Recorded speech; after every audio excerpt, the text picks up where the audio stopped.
I'm Mr. Venezuela, and I will talk to you later. The guys at old HQ are visiting today, so to look at how Cuba's doing.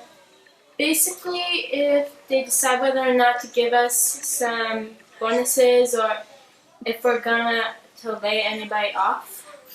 I know in the past the bosses don't really got along with us because we had conflicts over leading style, but I've made some good improvements to this company. So yeah, my leading regime has been going strong for quite a few decades now. Nobody's seen me in a while, but that's okay. Come on, Bo. Hello, how are you? I think you'll find everything will exceed your expectations. Go ahead and look around. Can I get you a coffee? Yeah, some Cuban coffee would be great. Bo, you want some coffee?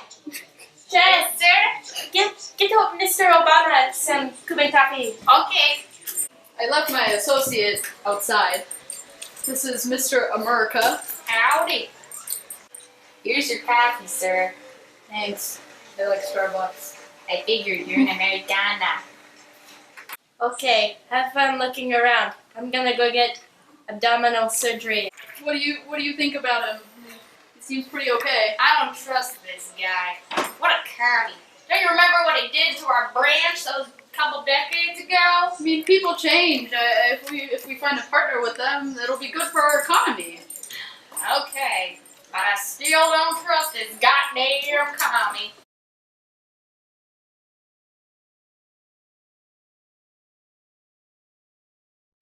Are you tired of not being able to afford health care? Is college ridiculously expensive? Or are you just tired of the word Obamacare? Obamacare. Obamacare. Obamacare. Obamacare. Obamacare. Obamacare. Obamacare. Obamacare. Obamacare. Then apply to the Latin America Medical School, based in Havana, Cuba. What's that? I'm glad you asked. Elam is an entirely free medical school. Free? How's that possible? Ever since the Cuban Revolution, Cuba has had great healthcare nationwide. In fact, our healthcare is so good that we want to make other countries' healthcare less crappy and ridiculously expensive. You see, that's our goal here at Elam. Since our foundation in 1998, we've graduated more than 20,000 doctors from over 138 different countries, and we want you. Me? Yes, you! There's gotta be a catch. There's always a catch with infomercials. Nope, no catch. It's entirely free. Wait, no payments of $19.99? No ridiculous shipping and handling fees? Nope, Elam costs absolutely nothing. We just ask that our graduating students return to their countries and provide affordable healthcare in impoverished areas. How philanthropic! But I'm not sold yet. It's always been my dream to go to Harvard for $80,000 a year.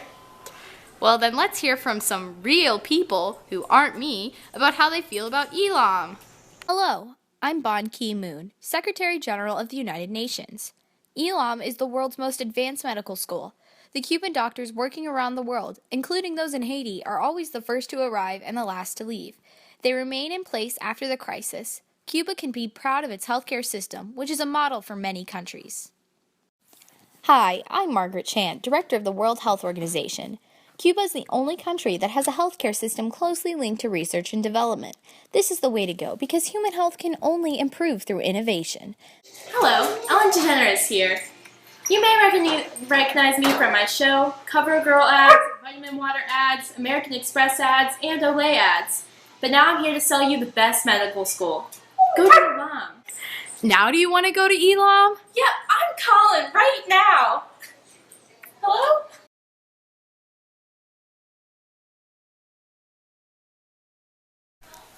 Oh yeah, tracksuit.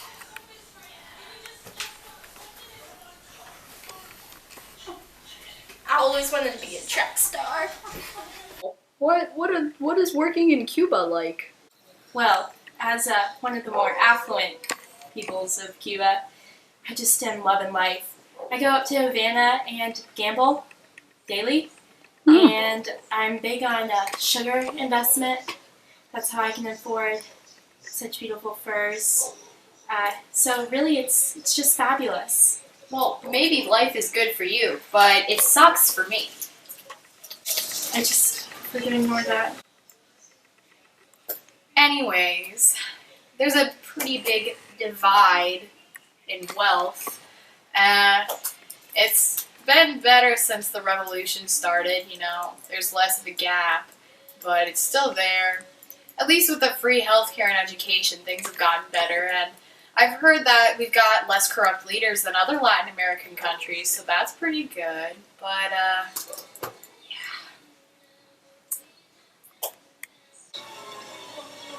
Go strong, little tree, like Cuba and Sugar Land.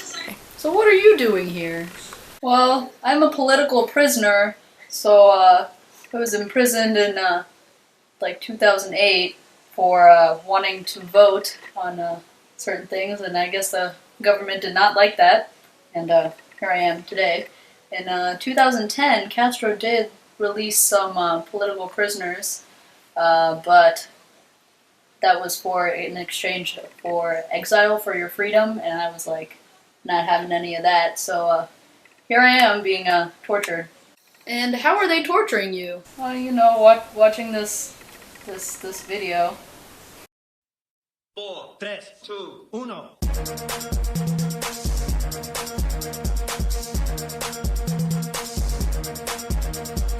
Listen up, peasants, cause this is it. The message I'm promoting is delicious. Gastrolicious definitions make those peasants look. They have the land under. At the American Summit, make sure you say, leaving out Cuba, not okay. We are part of this business too. Cuba. What makes you the best choice for Cuba after Fidel and Raul are gone? Hello, my name is Miguel Diaz-Canal, and I think I will be good for Cuba because my last name is not Castro, I am not 80, and I am slightly different political view. I will be a new ruler for Cuba in 5 years after Raul decides he is done. Right now I'm vice president, and that is why the U.S. should cooperate with Cuba. Hello, my name is Mariela Castro. I am Raul Castro's daughter. I am a very big gay rights activist in Cuba. I have been fighting for gay rights for quite a few decades now. Me and my mother, Vilma Espan, have been telling my uncle and my father to not be so harsh towards these, with their attitude for sexual minorities. I'm being supported by Norway and Belgium financially with my organization, the National Center for Sexual Education. Last year, we had our first transgender elected official, so that was a pretty big step for us in our gay rights. Yeah.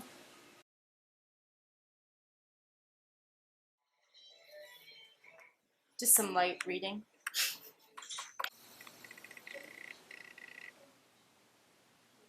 Who to choose? Who to choose? I need to hire a new person for my business, Mr. Obama. And he has no degree, and she got one from Harvard, but I don't know who to pick. I think you should go with him. You're picking him just because he's a man? Yeah. That's not how we do things here in Cuba. I'm picking the woman because we give equal opportunity to both men and women and all races. So, she's hired.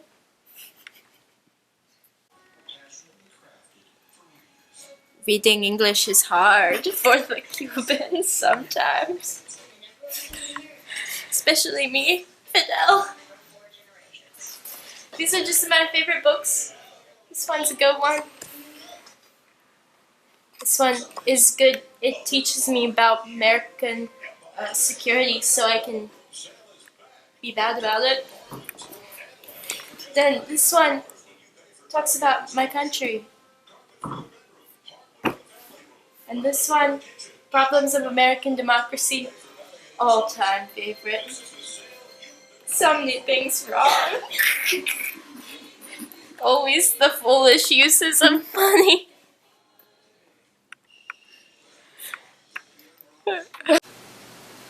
Face la luz, niña. Read.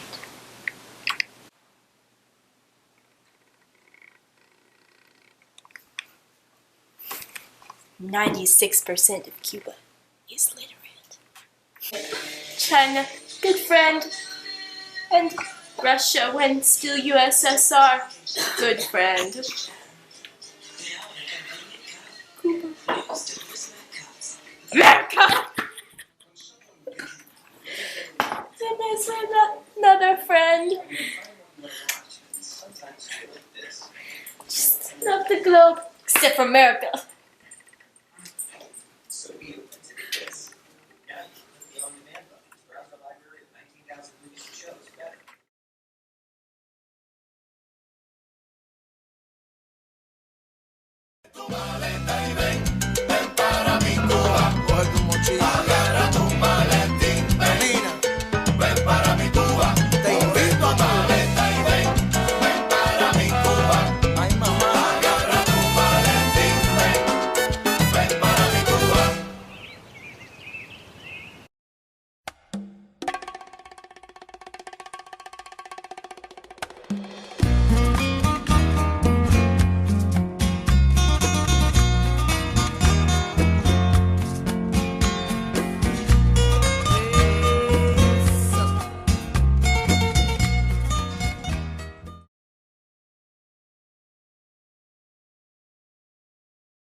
The President will tell Congress he has gone as far as he can alone, and not until they lift the embargo will Americans get to travel freely to Cuba, as we do with the rest of the world, even China and Vietnam.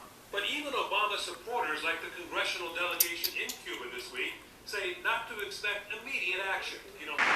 You know, in Cuba, we are ending a policy that was long past its expiration date.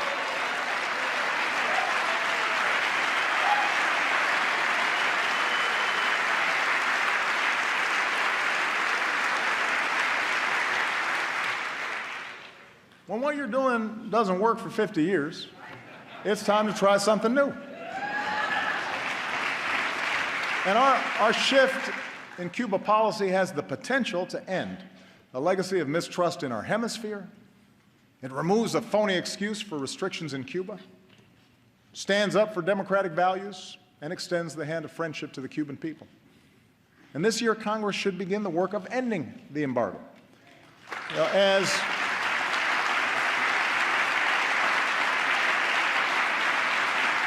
His Holiness Pope Francis has said, diplomacy is the work of small steps. These small steps have added up to new hope for the future in Cuba. And after years in prison, we are overjoyed that Alan Gross is back where he belongs. Welcome home, Alan. We're glad you're here.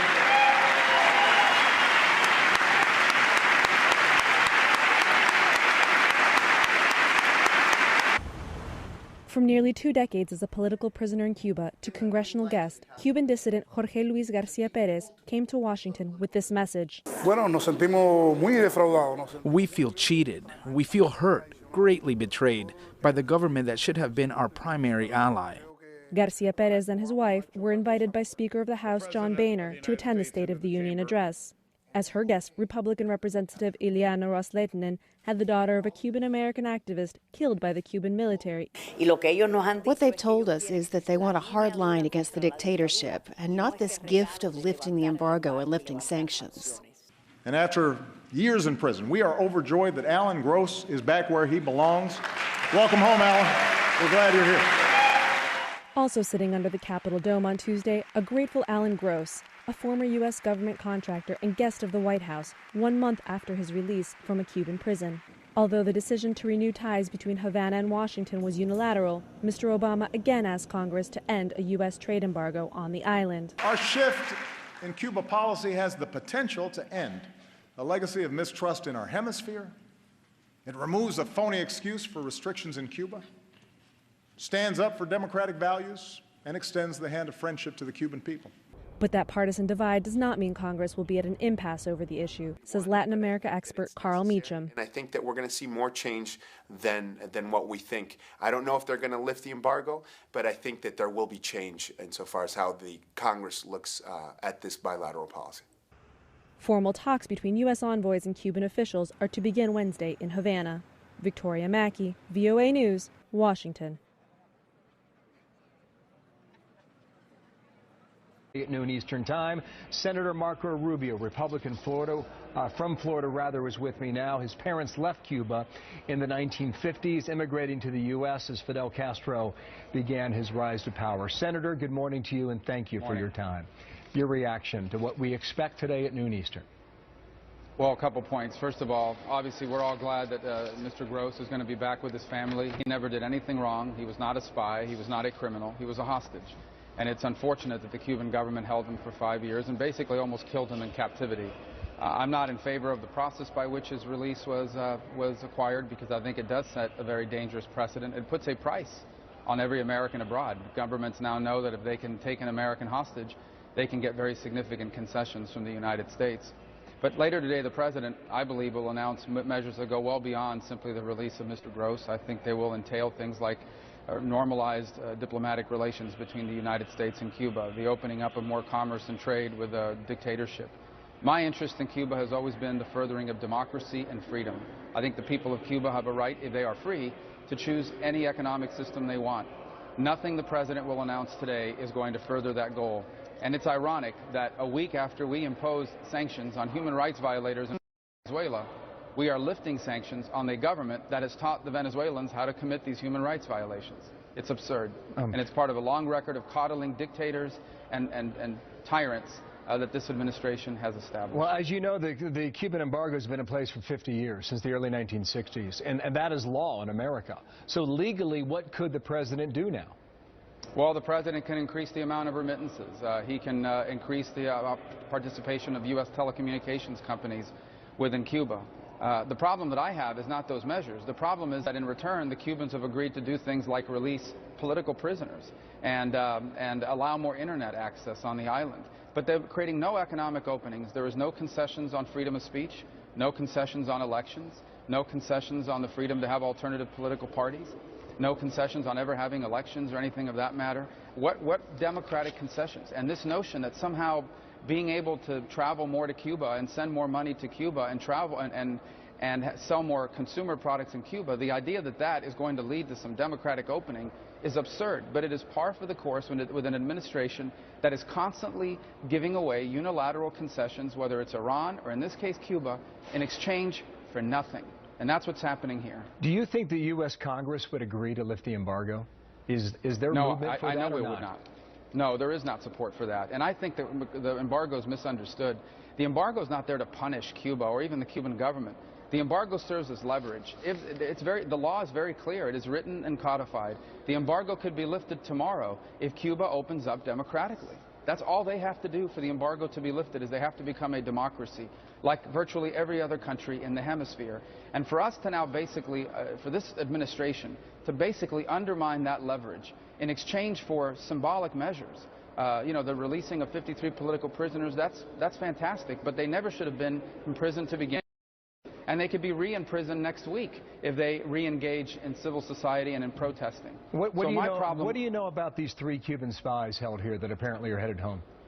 Well, they're Cuban spies, but they're not just benign Cuban spies. There were 5 of them originally. 2 have been released and returned to Cuba. The other 3 are here still, although I imagine they've now been released. These Cuban spies were involved in providing information to the Cuban government that led to the murder of U.S. citizens in an infamous shoot-down of the Brothers to the Rescue aircraft back in 1996. These were airplanes that used to patrol the Straits of Cuba to find people on rafts to save their lives. The Cuban government shot them down over international waters, and they did so largely based on information that at least one of these spies provided them. These spies will now receive a hero's welcome in Cuba. Does this all suggest to you, with 2 years left in the presidency, that President Obama wants to visit Cuba and pay a visit to Havana and do it while president and make a mark? Well, I don't know what his intentions are. I can tell you that his foreign policy is at a minimum naive and perhaps even truly counterproductive to the future of democracy in the region. I mean, again, I go back to the point that I made a few minutes ago. Just last week, we imposed sanctions on human rights violators in Venezuela. But the people who are supporting the Venezuelans in conducting those human rights sanctions, literally, the Cubans have taken over the Venezuelan government. We're actually lifting sanctions on them. How absurd is that? And it's just par for the course. Now, all of these tyrants around the world know that the U.S. can be had, that it's a pretty easy deal. At a minimum, I would say this: Barack Obama is the worst negotiator that we've had as president since at least Jimmy Carter, and maybe in the modern history of this country. Well, Senator Rubio, thank you for your time. Marco Rubio from Washington, D.C. Appreciate you coming on with us today. So, I have looked around your company and talked to some of your workers, and, well, what do you think the future of this Cuban company is all about? Well, my brother has a man lined up, Miguel Diaz-Canel, so that should answer your question. What is the future for America? Well, you know, we've got a Republican Congress working against me. I think we should have full trade relations with you, but, you know, America's a democracy, so... That's the real problem of democracy. Nice to meet you, Mr. Obama, but it's not going to work out for a while. Hello, friend. My name is Rudy. I used to be gynecology in Cuba. Now I sell car here in America and TDN Auto Sell. TDN Auto Sell! What do we have? We have car. We have motorbike. We have a guide dog, but somebody stolen. It's not there. I am a Cuban gynecologist and American auto salesman. I want to liberate this Chevy Impala from the car lot. I need to freemize this Ford Explorer. We are on official inspection station. Do you have bad credit? Start the revolution. People with bad credit driving everywhere. This is our address.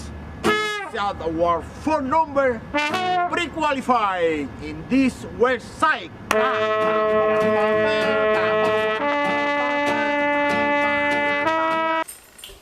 No! Cuban sugar! Come have some Cuban sugar, friends. 100% Cuban sugar. Thank you.